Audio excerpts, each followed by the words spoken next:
Hey friends. Hey Truckos, how's it going? We're feeling out the American Truck Simulator world. Yeah, look at this. Look at this. Can you guess what city we're in just by looking at our surroundings? Not really. Not really. That's unfortunate. There are other parts of this particular city that look a little bit more like this city. I think we're gonna drive past one, so I'm just gonna leave it a mystery. Indeed, yeah. Hey everybody, my name's Isaac, and this is Josh. Yeah, And today we're playing American Truck Simulator. We're going to talk about another video game called... First, let me just say that if your favorite part of trucks... Oh, no! If your favorite part of trucks Josh, is... why did you do that? Because if your favorite part of trucks is the disastrous driving, this is going to be the episode for you. American Truck Simulator is different in a few regards. It's jacked up the difficulty level. Or at least it's just changed things enough that my rhythms, which are already pretty wobbly... American trucks are just harder than European trucks. It's the shorter gear ratios, and there's no reason that should necessarily be a thing, but I don't think the game really lets me mess with it. It's starting to look a little bit more like the city that it is. A little bit. I'm pretty sure we're going to drive past a road that I know very well, and I want to see if you guys can solve the puzzle. It's just a Tinkertown, Tinkertoy equivalent of, you know, what we're now familiar this with. is getting pretty... Absolutely. If you discount the horizon completely, everything's fine. Yeah, where is the horizon? It's over the hills and far away, my friend. Where's the mountains that I know and love? Where is my history? Yeah. Oh, Ehu Fugake's O Tempora O More. Alright, gang, we played a bunch of The Witness. We tried to do a trucks where we trashed The Witness, and what that resulted in was us playing like a bunch more of The Witness. Yeah, and it turns out that I kind of like the game. Yeah, we kind of do. Yeah, I'm better at it than Josh is. Yeah, which Yeah. makes... I have to say this, like, I'm glad we played this game together. It was a fun thing to do, and I think it prepared us for this trucks very adequately, but I much preferred playing that game alone. I'm sorry. Do you want to delve into that? Do you think this should be a trucks about how video games come between close friends? I don't know. No. He got so miserable. It really... I don't know. It was really funny. It became like... You know, a game like this wants to be approached at your own pace. At your own pace, exactly. Right. And not at my pace. Right. Just having another guy in the room is gonna It's gonna fuck with your pace. Yes, it's gonna mess with the pace, and if that guy's pace is faster than yours, then... And the funny thing is, when you weren't there, I was like blazing through the puzzles much quicker than the two of us were. Oh man, you got performance anxiety? I think it's just the kind of thing where we're each impatient to try to solve the puzzle, and so we jack the mouse from the other, and we kind of absolutely... Neither of us are able to run our complete processes. Exactly. Yeah. Until one of us finally gives up enough to let the other one run the complete process. But that's not really the interesting thing about The Witness. No. Are you sure that the fact that I'm better than you at it isn't the most interesting thing about The Witness? Because I kind of want to revisit that point. Well, it may or may not even be true. I know. This may be all about who's in the room and who isn't. Yeah, I don't know. Although we did do the hardest ones the first time together. Yes. And I got some. You got most. Mm-hmm. But, I don't know.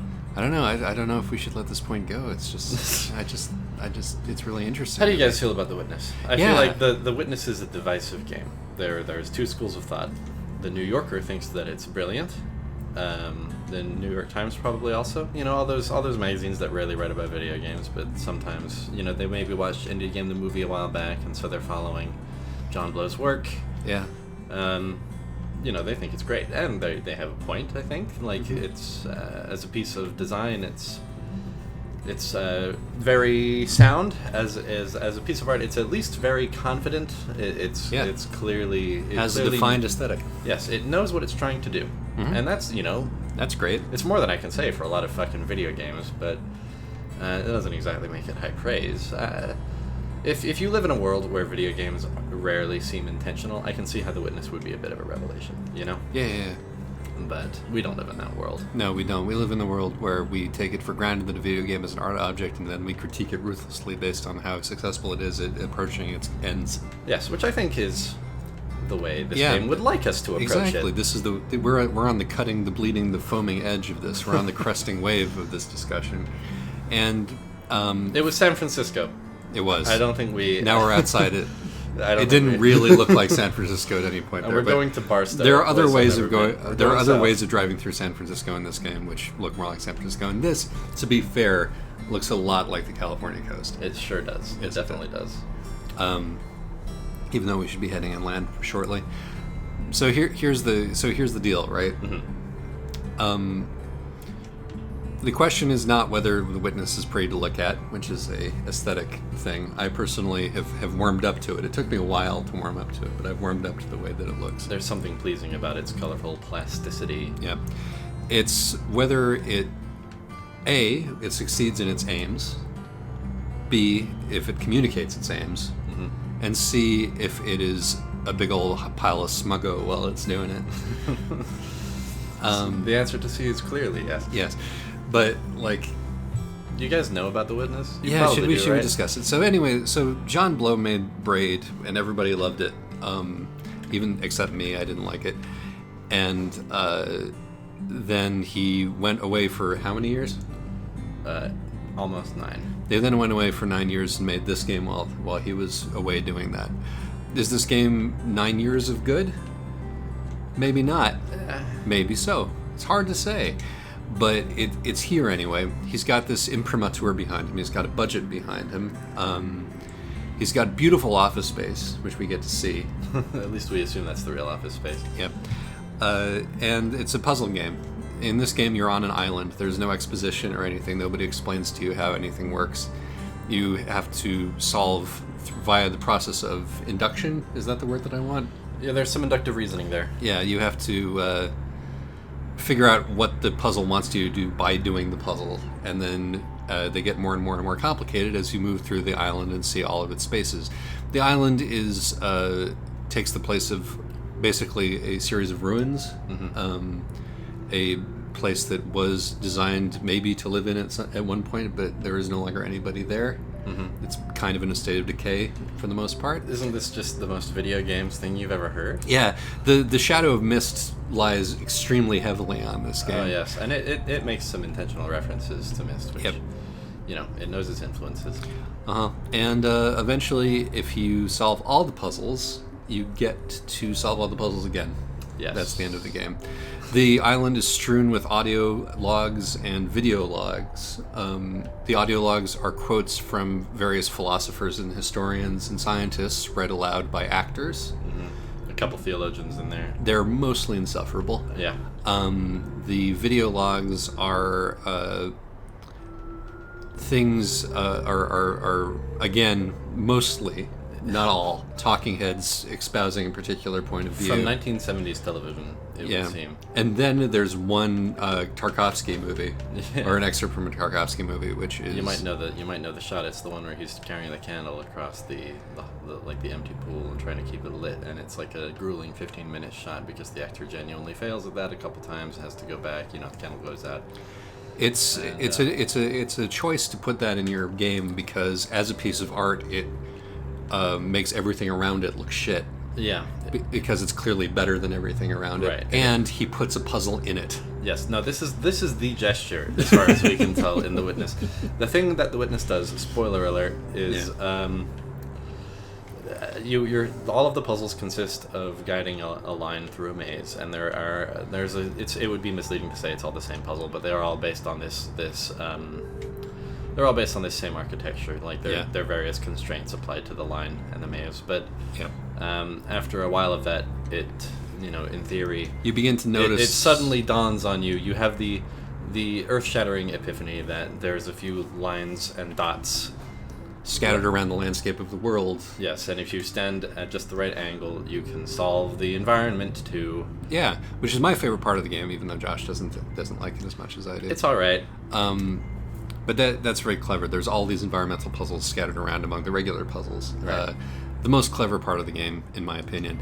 But he puts one of these inside this movie clip, and it's right on the filmmaker's dedication to his mother. It's like you have to go around to the back of the movie screen to see it. But like Isaac and I were like looking at this thing. It's like this scene in a big empty ruined church kind of thing, and there's this big circular window above him, and we were like, it kind of looks like a puzzle, and like not even thinking about it, we went around to the back, and Isaac was saying like, hey, you know what? He was like watching this clip in this film in this game and saying, you know, I think I'm starting, this game's growing on me, you know. Yeah. And then we walked around to the back of the theater and like just noticed, flabbergasted, that he slapped a fucking puzzle right there on the Tarkovsky footage, like just a real simple one, not a subtle one, a super clear one. If you've gone to look at it, you'll catch it. It's just imposed right the fuck on top of the footage, and then you solve it, and then the film carries on,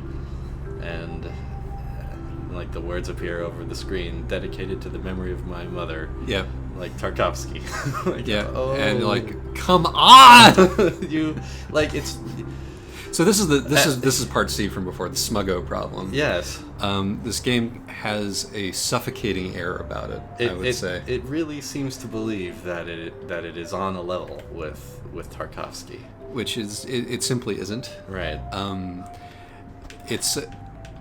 It's a bunch of good puzzles, right? Yeah. So there's an audio clip in the game which purports to explain what the intention of the author was, right? Although it turns out this might be a fictional author speaking. Yeah, you know. Well, it's the sort of question is like, how much credit do we give this piece? Right. Right. Do we take that as at face value, or do we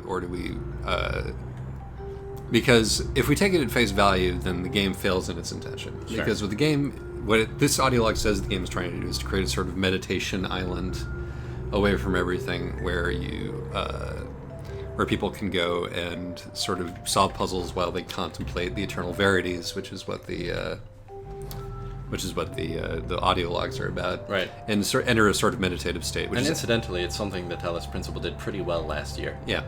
It's absolutely not what this game does, because this game really amps up the hostility that you feel toward the puzzles and the author of the puzzles in various ways. Yeah, and also the environment itself is really weirdly devoid of life. It really seems to creepy. misapprehend what the feeling of solving puzzles is. Yeah.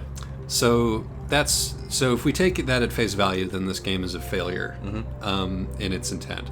If we take it at face value that what this is doing rather is to highlight the game's limitations by hanging a lampshade on them, that's what that audio log is about, then the game becomes about the failure of this huge arc. Whoops. I didn't realize. Yeah, this is a one-way thing. The game becomes about an artistic failure, which I can just say that if I never see another piece of art about artistic failure again, it will be too soon. But this seems to be, and there are other elements which support this. Like everything in the game is half finished. Like not the game itself, which is like really, really finished to its credit, but like all the architecture in the game is half finished. It looks like, and we see the sketches for everything lying around. Yeah. And like the fact of the labor of building this environment, the evidence of that is strewn everywhere. Everything is half built. Yeah. And they're like wires strewn everywhere. You know, it's really, you get the impression that whoever made this island gave up halfway through. Sure. And so that might be part of it. It might be like, you know, this is actually an indication that we may have made this with like this sort of smug attempt to enlighten everybody in mind, but we were confronted by our own inadequacies, and these are the fossils of that. But the luxury hotel that you get into at the end of it kind of belies that. and that's foreshadowed too, because you see like you see pillows and shit and chairs and occasionally even workbenches like strewn about the world in like obscure corners with like as if to suggest that whoever built all these puzzles has just spent some time fucking chilling out and enjoying the view. Yep. And I mean, there's a lot to think about in this game. Sure. Because, you know, you have this half-built island. You're wandering around being frustrated about the half-built island for most of the game. The puzzles that you get to when you're almost done are extra infuriating because they do not involve being harder. They just involve making the puzzles harder to look at. In some cases. In many cases, which is a real kick in the face. And we should mention in passing how bad this game is at things like accessibility. Yeah. If you are colorblind or if you have sensitivity to strobing lights or anything like that, this is not the game for you.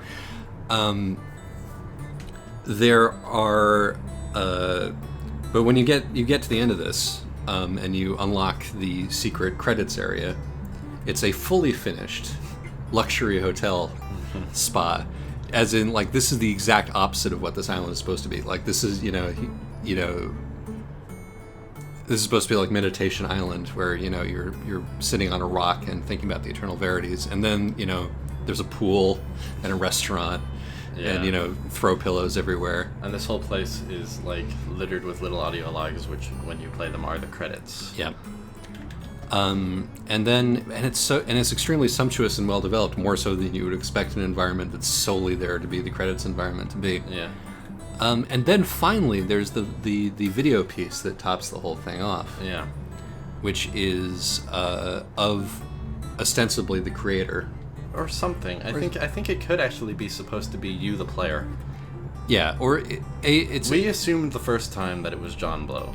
We did, and the reason everybody assumed. I mean, the reason that we assumed that is because he's in a studio that is dedicated to creating this game. Yeah, seemingly. And also the piss jar that John Blow tweeted as having assisted in developing the game appears. Yeah. Right. So, like, you wake up in front of, or your POV Steadicam wakes up. You just logged out of computer. You're catheterized. Like, there's the jar of piss there. Yeah. You've obviously been you've been in this game for forever. Whether that's you building it or you playing it. You get up. You fall down. Mm-hmm. You stagger, and this is all like real life. This is not rendered. This is video. You make your way slowly through your office, which is a game development studio, incidentally. Right. Trying to interact with the environment as if your environment was puzzles. Yeah. He tries to solve the mazes in his environment. The Nord tries to solve my favorite bit is where the door is unlocked, but he thinks he has to interact with it like a puzzle, so he locks it and then tries it and then unlocks it again and then tries it. That's very clever.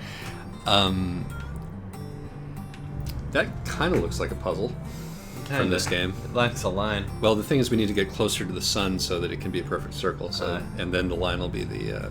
Yeah. But anyway, that's the joke, right? It's supposed to be about how this game potentially rewrote your interaction with your environment, which it didn't. A, for me. Yeah. And B.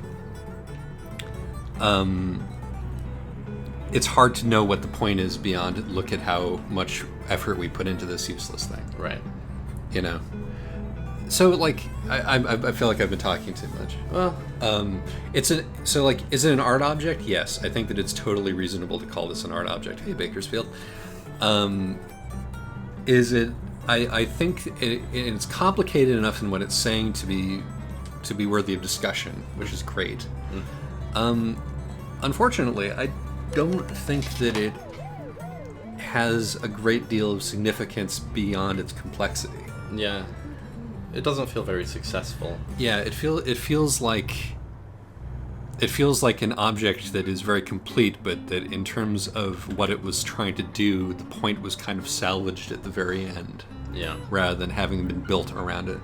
A purpose or a function or to me what it kind of represents, and this isn't to praise it, this is just kind of what it ended up being an emblem for, is the tension between art and design in video games, because more than most things I've seen, this game is really successful as one but super unsuccessful as the other, while clearly aspiring to both. And I don't know, like, it's hard to say whether it could be that, like, its huge success in the design department somehow hinders it as art, right? Mm-hmm. Because it's hard to be, like, challenged or moved artistically by just polite puzzles that take you some thought to get to navigate, but, like, aren't really interested in making you feel rotten, but kind of end up doing that anyway. Yeah. And it's just like, I'm tempted to compare it not only to the Talos Principle, which I feel like does the thing that this game is trying to do, but a lot better. Yeah. But also to something like English Country Tune. Yeah. Because English Country Tune has much better puzzles too. Well, I mean, here's the thing with English Country Tune, right? It's like puzzles, much better puzzles notwithstanding. Mm-hmm. It presents the puzzles in a void. Right. It does not make any attempt to link them together. It's like the form of this game is a puzzle game where it is just puzzles. It does make a very, very vague attempt to link them together. the way it names its entities like suggests very loosely a story, which I think is you got. You're first introduced to larvae, which you must push into incubators, and then much later in the game, freezers are introduced, which interact with incubators in the way you'd expect, in that things in incubators aren't frozen, but and you're flying a ship. I don't know. There's something there. But that's the thing, right? Right. It's like the point of that is that the environment is extremely vague around the edges. Yes. And the process, and you've written about this, but the experience that you can have with that game is an artistic one. Oh yeah. And it's an imminent one. Yes. And it's one that feels where the creator's touch feels almost absent, despite the fact that those puzzles must have been labored over so much. Right. It's just like, this is the reality of your environment. Fucking tumbleweed, dude. This is beautiful. This is great. And it looks so much like what it is. Yeah. Look at that fucking busted down. Anyway, but what I'm saying is, like, the thing about this game, I think that, and this comes into, like, is it 9 years worth of game? The game feels overbaked. Oh yeah. It feels overworked. It feels overwrought. Overthought. It feels like, I don't know if you guys are familiar with the process of, like, music, where people, like, you know, music projects would shake forever and people are going back and, like, adding layers and, you know, tweaking the EQ on individual tracks and over until what you get out of it is something that has had all of the spontaneity and all the excitement and all the oxygen sucked out of it completely. Yeah, if this were like a 2-year game in which John Blow, like, waxed philosophical about, like, how much he loves Zen and how, like, science is the way forward for society, like, it would still be... I don't think he actually believes that. I think that's just one of the things that he's put in there. I believe entirely that he's as Orientalist as the game. Well, no, the science thing I think is just a gesture. The Zen thing, he quotes the worst Zen scholars. Like, speaking of somebody who actually did this stuff in college, the stuff about Zen in this game is awful. Right. Just incredible Orientalist, like, exoticizing garbage. Yeah. And that seems to be completely unchallenged. Right. But, like, it took him 9 years to come up with that, right? If he'd put that out in 2 years, it would still be pretty noxious, but at least it would be, like, a spontaneous reflection of himself, rather than something he's presumably put all this fucking thought into. And now he's saying he wants to spend 20 years on his next one, and it's going to be every bit as fucking... I mean, in all likelihood, he's... You know what I'm saying. Yeah, looks like we need gas. That's fine, we're getting where we're going. Gas, food, lodging right away. If you can get across this extremely challenging intersection, I think I can just get to our destination on this tank, honestly. Yeah, I think you're probably right. Well, this will be a brief one. And these will continue to be brief ones while we level up in American Truck Simulator. But yeah, I actually think that we pretty much covered exactly what we intended to cover here. Yeah, you know... The interesting thing for me is that I do like this game, and I do want to play it some more. Yeah. Why do you like it? Is it just the puzzles, or do you see something kind of relevant in it artistically? I like I mean, as a Homestuck fan, I like the experience of being mad at a creator. Yeah. And this game is very good at making you mad at the person who made it. That's true. It makes you feel like you're in a battle with some smug jerk, which is great. I didn't take it to it immediately, but, like, the tactile stuff in this game, like the little humming noise the puzzle makes while you're trying to solve it, and like the little, it has very good micro level sound design. Yeah, really good. Except for the way every time you approach a puzzle, it chimes at you to remind you how to start it and how to solve it. I frankly, there are a few moments in this game where, like, the fact that they couldn't actually just have you figure out how to solve the puzzle by presenting you with the puzzle, and there are cheats where it's like the bit that you got wrong flashes at you and stuff. Yeah, people in writing about this game, people have been pretending that doesn't happen. And the game totally tutorializes. The tutorializes very elegantly, but it still tutorializes. Yeah, so that's a bit of a. I feel like they could have gotten away with making making the bobbable walls just a little bit less easy to spot. Yeah, but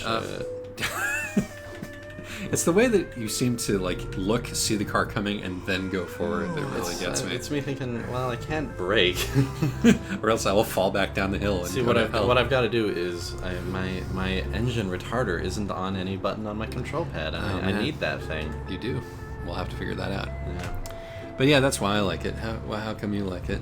It's got good puzzles, and it's a very simple reason. It's not my favorite puzzle game, but it does the thing I like when puzzle games do. You know, I like games. I just wrote a piece about this, so this is kind of on my mind. But I like games that treat puzzles as a metaphor, you know, rather than as like just an abstraction for a practical problem. Like the path is blocked. What are you gonna do? Well, you gotta create this whole pulley system. Like that means nothing. But if you just let a puzzle mean, here's what a problem feels like to solve, and then it can represent all kinds of different problems, and do so quite eloquently, I think. And The Witness isn't very eloquent with it, but it still puts me in that place, which is a place I like spending time. I'm just going to mention the giant donut that we just drove past. Yeah, I kind of want a donut now. That did its job. This game didn't mean to market donuts to you. No. But whoever built that building that has ended up in this game really, really wanted to market donuts to you, and the sheer strength of that desire has carried through even and that right there is all of these layers of abstraction. That right there is a stronger thing than anything in The Witness. Oh! Owned by a donut shop. Ouch. In Southern California. Ouch for Jonathan. It's okay. I would rather have played Fez 2 than The Witness. I am so sad that like Jonathan Blow is the fucking Indie Game the Movie alumnus who like is still. I mean, the Super Meat Boy guy was in there too, and that was the best part of the movie. But and Binding of Isaac is great. Yeah. You know, but come back, Phil. We miss you. Yeah, we need you. really do. This game prompted me to replay Fez essentially, and which I did over the past couple of days, and it's just so lovely an experience. Yeah. Even though it is so bug-ridden and sloppy compared to The Witness, it's just so much nicer. And they have such similar goals too. Yeah. It's all about perspective. And it's like self-aware video game tropes. And not being tutorialized and yeah. But there's something to be said just for the sincerity. Yeah, like the sort of the incredibly informal writing in Fez is just so much more charming than all of the great writers, philosophers, and thinkers that Blow has hijacked and inserted into his game. And Fez knows this, right? Because there are times when it pretends to be formal. Like there's like writing in like alien god code, but then when you translate it, it's super oh dear, what's going on here? Yeah, it's like, what's wrong with your head? Right. That's like half of it by weight is people asking you why your head is shaped funny. Yeah. I'm gonna do it. This is the right way to do it. This is an. I will use one of my favorite words. This is an unedifying spectacle, right? Well, it's good that we have this because it's gonna be a short truck, so we might as well spend a little bit of time exploring your relationship with geometry, trucks-wise. Do you guys like the half-hour trucks episode? Do you think it's something we should stick with? I mean, it's gonna be because we want to play American trucks. Yeah, I don't think America is big enough to support the trip lengths. America is a video game, but Yeah. I mean, given that we only have 3 states accessible to us, I give up. Your guy's passing out, literally passing out. All right. I did an excellent job. Yay! Only hit 2 cars. All right, gang. Leave us a comment about what you feel is the thing about the thing. Go buy Fez. Yeah, actually, just play Fez. I mean, I think we've said that literally every year since we started this, but we both really like the game. Yeah, it's a good one. And come back, Philfish, please. I don't care how Kanye Westy you are. I'm just ready for you to make another video game. All right. Farewell, Toodles. friends.